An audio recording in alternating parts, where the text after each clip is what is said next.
अस्सलामु अलैकुम वरहमतुल्लाहि वबरकातुहू। अक्सर लोग सवाल पूछते हैं कि सर ये बरज़ख की जिंदगी में क्या मियाँ बीवी की मुलाकात भी होगी या नहीं। देखिए, इससे मुताल्लिक कोई खास इस तरह डिटेल तो रिवायत में नहीं आती कि जिसमें मियाँ बीवी का लफ्ज हो, लेकिन इसी तरह रिवायात में ये भी नहीं आता कि आपकी खाला से, फुप्पू से, मामू से, चाचा से, ताया से मुलाकात हो या कजन से, ऐसी भी कोई बात नहीं आती। तो अब हम देखते हैं कि वो रिवायत जो एक ब्लैंकेट स्टेटमेंट भी रखती है कि किन से मुलाकात होगी, इस ज़िमन में हजरत अबू हुरैरा से रिवायत आती है कि हुजूर अकरम सल्लल्लाहु अलैहि वसल्लम ने इरशाद फरमाया, जिस वक्त कोई मोमिन बंदा मरने के करीब होता है तो रहमत के फरिश्ते सफेद रेशमी कपड़ा लेकर आते और कहते हैं कि निकल जाओ, तो अल्लाह से तू रजामंद है और अल्लाह तुझसे रजामंद है। अल्लाह की रहमत की जानिब निकल और उसके रिस्क की जानिब निकल और अपने परवरदिगार की जानिब जो कि गजबनाक नहीं है। ये फरिश्ते रूह से कहते हैं कि फिर वो रूह निकल जाती है और जिस तरीके से उम्दा खुशबूदार मुश्क और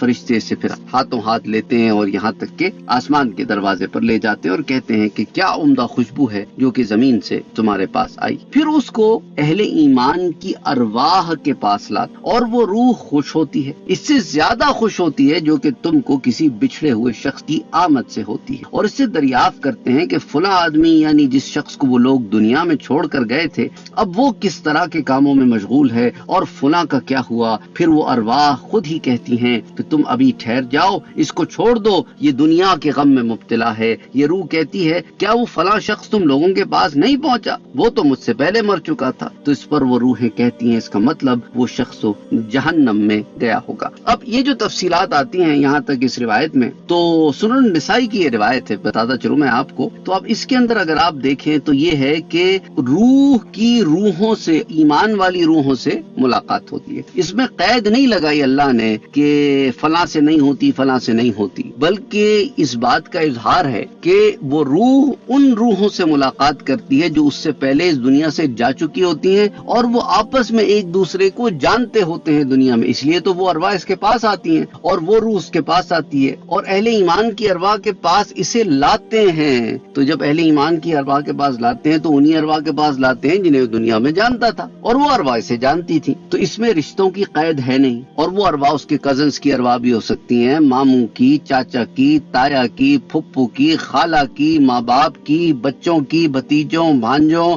और उसकी बीवी की, या बीवी है तो शौहर की। इसके अंदर कैद नहीं लगाई अल्लाह ने कि इनकी अरवाह की वहाँ मुलाकात नहीं है। पिछले दर्स में मैं आपसे बता चुका हूँ कि अरवाह की आपस में जियारत भी है, मुलाकात भी है, बातचीत भी है। तो उस दर्स में, पिछले दर्स में मैंने वो तफसीलात बयान की। तो अगर इन अरवाह की आपस में मुलाकात है, मियाँ बीवी की उम्मीद है कि मुलाकात है, तो फिर इंशाअल्लाह ताला जियारत भी है, बातचीत भी है, गुफ्तो शनीद भी है।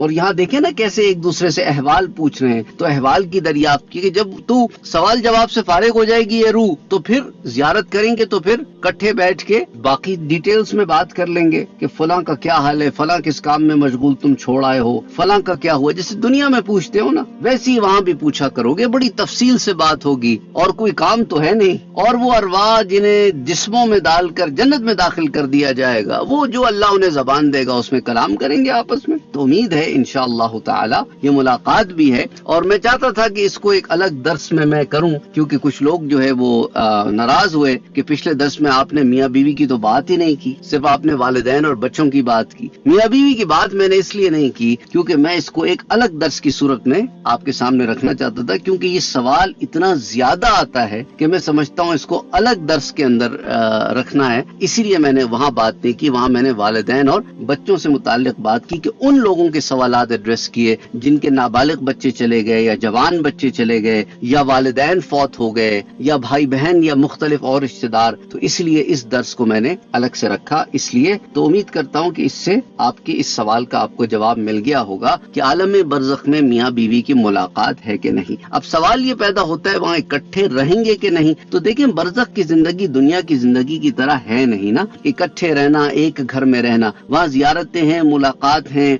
अच्छा, जन्नत में میں اگر اس درجے پر پہنچ جائیں کہ اللہ کوئی جسم عطا کر کے جنت میں داخل کر دے تو جنت میں پھر ملاقات ہے، کھانا پینا ہے، پھر عرش کے نیچے قندیلوں میں آ کر پھر وہ اپنے گھروں میں اپنے گھروں میں بسیرا کریں گے. ہر روح کو اپنا ایک گھر عطا کیا جائے گا. تو دنیا کی طرح کا تو رہنا ہے نہیں، یا دنیا کی طرح کی وہاں پہ ریلیشن شپ بھی نہیں ہے. وہ تو ایک روحانی دنیا ہے. بعض کو اس میں جسم بھی دے دیا جائے گا لیکن ریلیشن شپ وہ نہیں ہوگا. اس ریلیشن شپ کے لیے پھر اللہ نے قیامت کے بعد جنت رکھی ہے. تو اللہ سبحانہ و تعالی بڑا کریم ہے، بڑا رحیم ہے. آپ کے سمجھانے کو اپنی زندگی سے ایک واقعہ بھی آپ کے ساتھ شیئر کر دیتا ہوں. ہمارے والد صاحب بتاتے تھے کہ میں اپنی اماں سے کہتا تھا، یعنی کہ ہمارے والد ہماری دادی سے کہتے تھے ہمارے دادا کے انتقال کے بعد کہ اماں دیکھو، ہم میں سے جو پہلے جائے وہ دوسرے کو خواب میں آ کر بتا دے کہ والد صاحب کیسے ہیں، کس حال میں ہیں. کیونکہ یہاں ہم خواب میں تو ان سے مل پاتے ہیں لیکن وہ جو روحانی ملاقات ہے اس کا حال تو